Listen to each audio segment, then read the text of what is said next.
I hope you enjoy this episode of It's Me or the Dog. For my interactive online dog training courses and other free resources to help you live your best life with your dog, visit my official site, positively.com. And if you want to become a professional dog trainer, learn how my team and I can help you chase your dreams at the Victoria Stilwell Academy. Links to both sites are in the description. And now, enjoy the show. Today's challenge, an unruly Rhodesian Ridgeback whose jumping and mouthing is getting out of hand. No! That's enough. That is enough. Got me there? Oh, I've got you there. I've got bruises all over my arms, scratches on my face. It has tested and pushed us to the limit. When this 38-kilo ball of muscle isn't drawing blood, he's helping himself to the family's food. Yeah, I do regret getting him. No! Stop!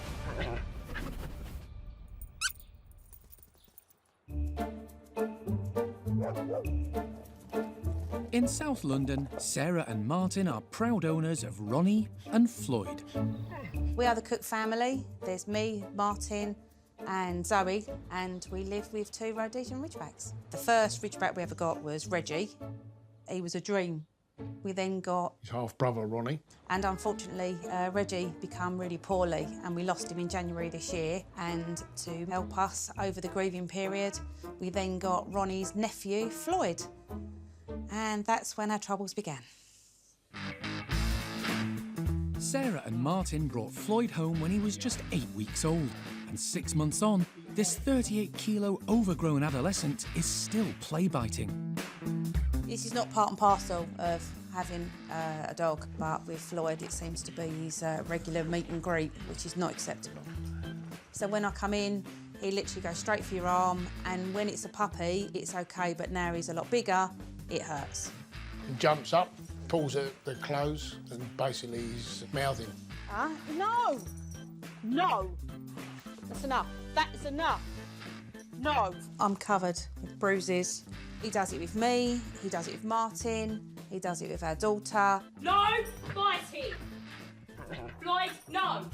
Not only does Floyd jump up at his owners, he's also a regular counter surfer. What are you doing? What are you doing? He steals everything. Food. Plates. What are you doing? There was a time when he actually stole the whole chicken. It went in a nanosecond. What are you doing? You've just stolen that again. After months of training Floyd with no real change in his behaviour, the family realised something wasn't quite right. It became apparent that he had a problem with his hearing. He didn't respond to his name and other sounds and noises in the house. And after rounds of tests at the vet, they discovered Floyd is partially deaf. It was quite devastating, really. Yeah. We just tried to bring him up the way the other Ridgebacks that we'd had before, and it wasn't working. And with most of the caretaking duties falling to Martin, Floyd's behaviour is causing a serious rift in the family. I do find it stressful, Yeah, you do. and obviously I'm getting, I don't know, like admitting it, but I'm getting a bit older, and obviously I think physically it's more difficult because he's a strong dog as well, and I've got 2 dogs to manage. Yeah, I do regret getting him. This isn't against the dog at all, but the impact it's had on me and our relationship. It's testing. And it has tested and pushed us to the limits. I cried because he said he's got to go. Luckily, dog expert Victoria Stilwell is on the way to help this family calm their chaotic canine. Adolescent dogs can sometimes be really challenging to live with. But when you have a 7-month-old Rhodesian Ridgeback who's out of control, it can be especially difficult. They're powerful dogs, and they tend to be quite protective of their homes and families, which is why I've asked Sarah and Martin to bring Floyd outside the house so he can meet me.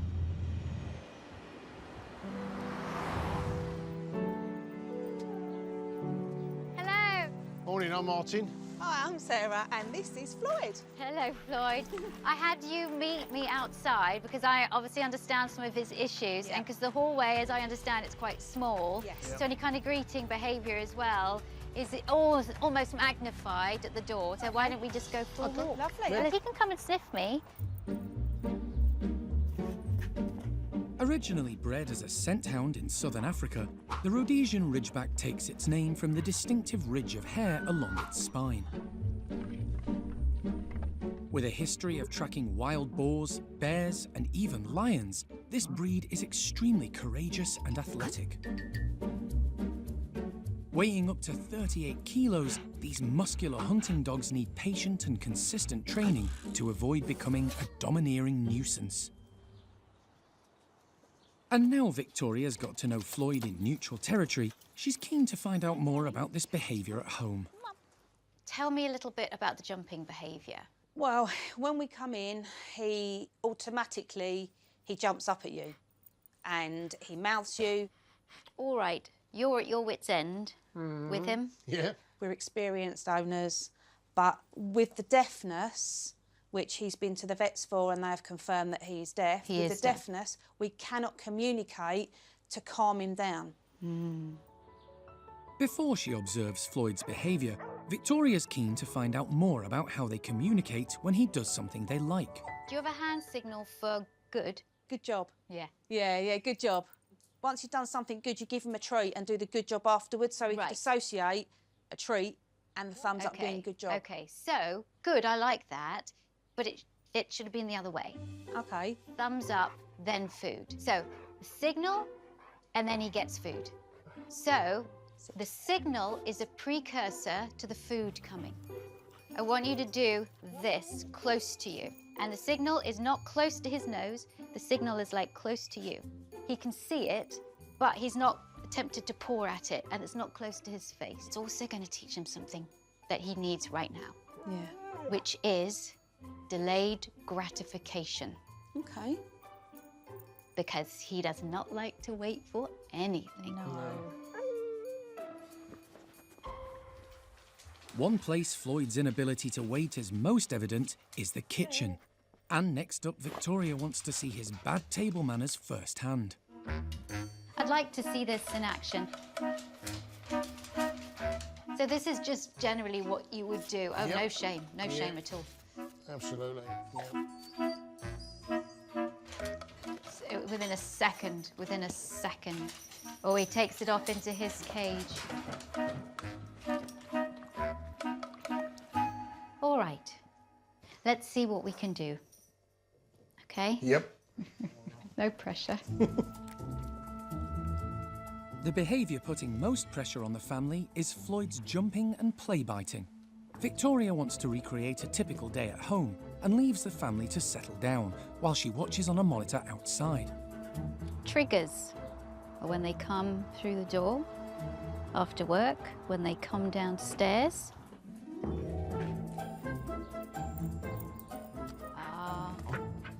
No. Floyd, no. Off. No. No. Wow. All right, that's enough. I've got him. Behave. And when he jumps and he mouths, he does it really hard. He does it so hard that it's bruised her arms and it's drawn blood on Martin. They can't live like this. It's just awful. I've definitely seen enough of that.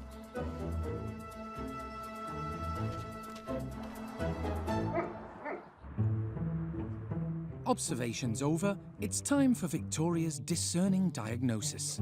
I can see what your problems are. When you come down the stairs, or when you come in from work, or when your daughter comes in from work, all this adrenaline, and all of it flows through his pores and his mouth. And his mouth has become the way he communicates. Number one, looking at your face all the time. So that's why, again, when he's so excited, he jumps, because it's a really great way of seeing your facial expressions. With deaf dogs, when the environment changes for us, we can hear something happening. We can hear the doorbell ring or someone come through the door or something. He doesn't. Contrasts happen really fast. Yeah. From one thing to another. Suddenly he's just lying on the floor fine, and then suddenly you walk down. And you walk in the room, whoa, Mum's here. So all of that energy that's going up needs to go somewhere else. Okay.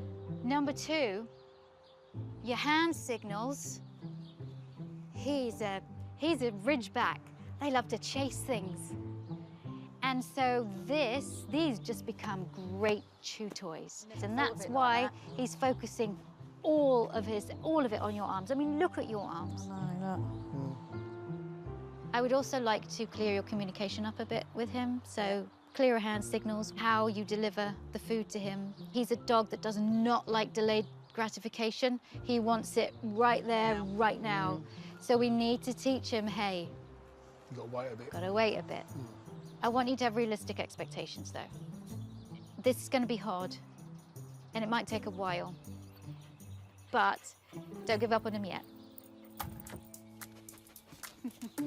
I think he's just telling me who the star of the show is. This is quite a view.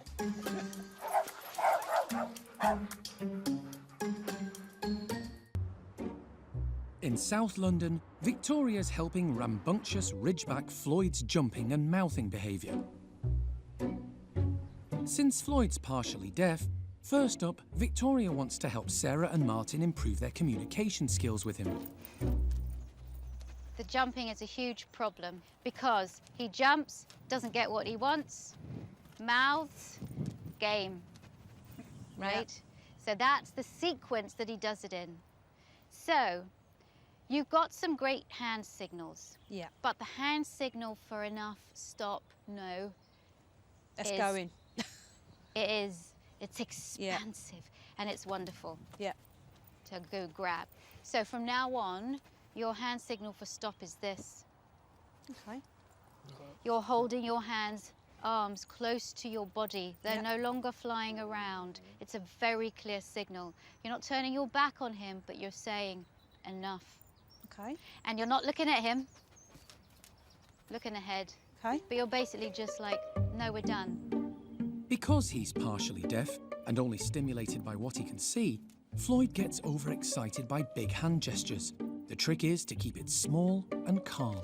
Remember, the signal for we like it, yes, always goes with the It's the before signal first. you throw the food. Always, always. But he's not getting rewarded for jumping up.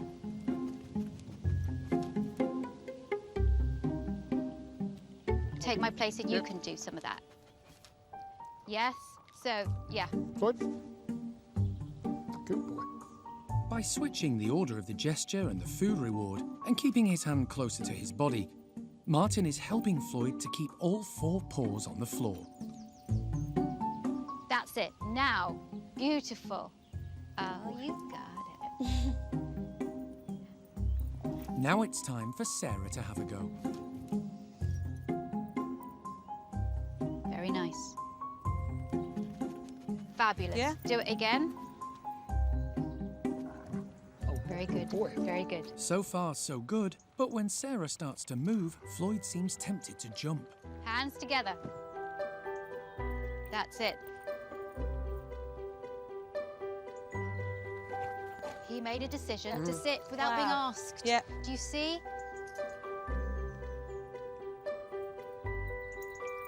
Wow. And even, I don't care. If this becomes his sit cue, Fine. good. Yeah, that's better than jumping. Okay, of course, easy to do here. Yep. Even though this is a different space, easy to do here. But we build the skill up when it's calm so that he can use it when he's kind of frenzied. Yeah. Right? Yeah. Okay. Thank you. That was good job. Yeah, well Good boy. done. The minute the phone come up, he was waiting for the action where he was going to get a treat. It's something so simple that you wouldn't think about it, but when you watch it in practice, it's obvious. Yeah. It's amazing.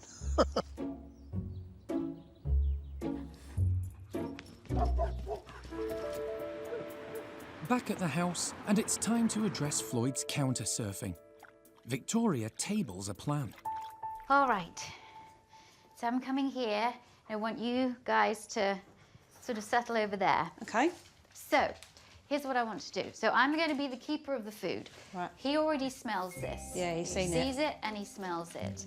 I want him to look at the food and to look away at you or on the floor. Yeah. Okay? So Here we go. If he comes towards the food, When Floyd moves towards the food, Sarah must get his attention by gently tapping him on his side And? showing him that she has food in her hand. that's it, good. By repeating this action, she's showing Floyd if he makes the decision to turn away from the food on the table, he's guaranteed a reward. Now wait for him to look away because he looked at the food and looked away. Wait for him to do that. Yep.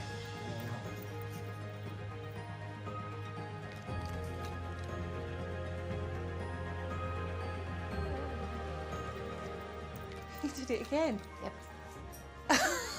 Oh my goodness. That's it. Take a step. Good. Love it. You're working him like that. Ooh, fantastic. He's looking at it.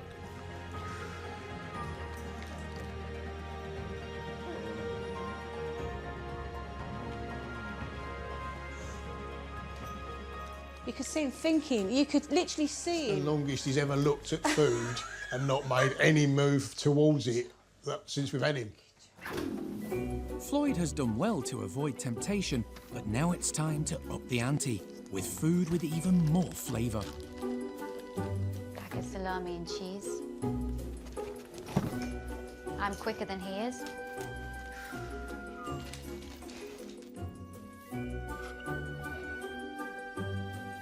Well done. Nicely managed. It's nothing. It's gone. No, down. That's why you're going to need this lead. It's really important. We don't want him to be successful. This. It's hard now because with salami and cheese. Strong, isn't it? Strong flavour. Did it. Brilliant. Brilliant. So this is how you practice. Yep. Then you can gradually add some stuff that is actually cooked. That was good. You've got a lot of homework to do. We have got loads of homework to do. I can't believe how much he picked that up, can you? And how quickly. You could see his mind ticking over and you could see him trying to make the right decision. Training over, there's just time for one final pep talk from Victoria. You know Rhodesian Ridgebacks, but he has the added difficulty of being hearing impaired. So that does make things harder. I just hope now that I've been able to sort of pivot you a little bit so that you can communicate with him easier and cope with his behaviour. I think that what the training sessions have taught us is that I think if you hadn't have come, I don't think we'd have coped anymore. And it's been a massive learning curve for us and quite an emotional journey, actually. Yeah. I can't find words, so I'm going to get emotional. To thank you enough. You're welcome. Thank you. Give me a hug. Come on, bring it in.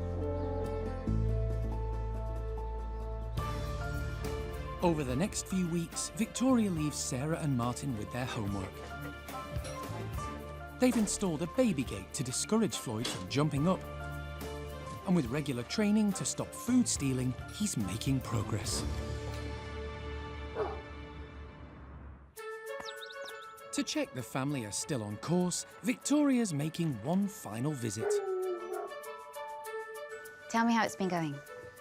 Well, as you can probably see from our arms, it's definitely working for me. And the stress levels for both of us, I think, Reduced. have really come down. And I think he seems a lot calmer. One person Floyd loved to jump up on and play bite was Sarah and Martin's daughter Zoe. So if you come in, See now he can't hear her. No, he can't. And all of a sudden he's going to see her. So get Yeah. ready Coming. to do the gate. yeah. Good. And do your thing. Wait. Good boy.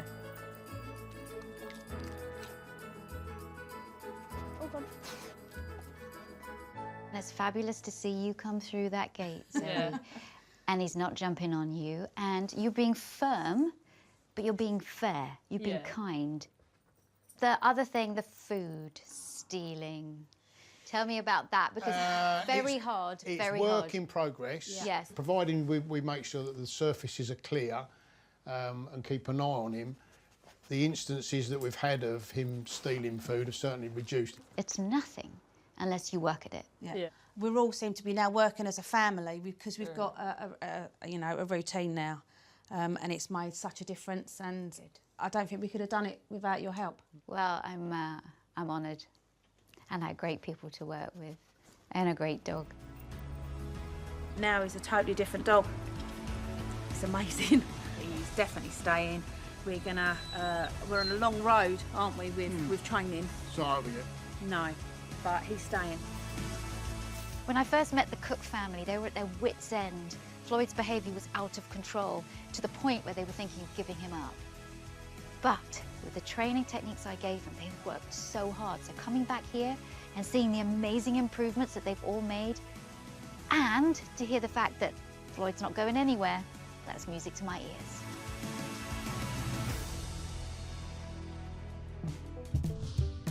Thanks for watching.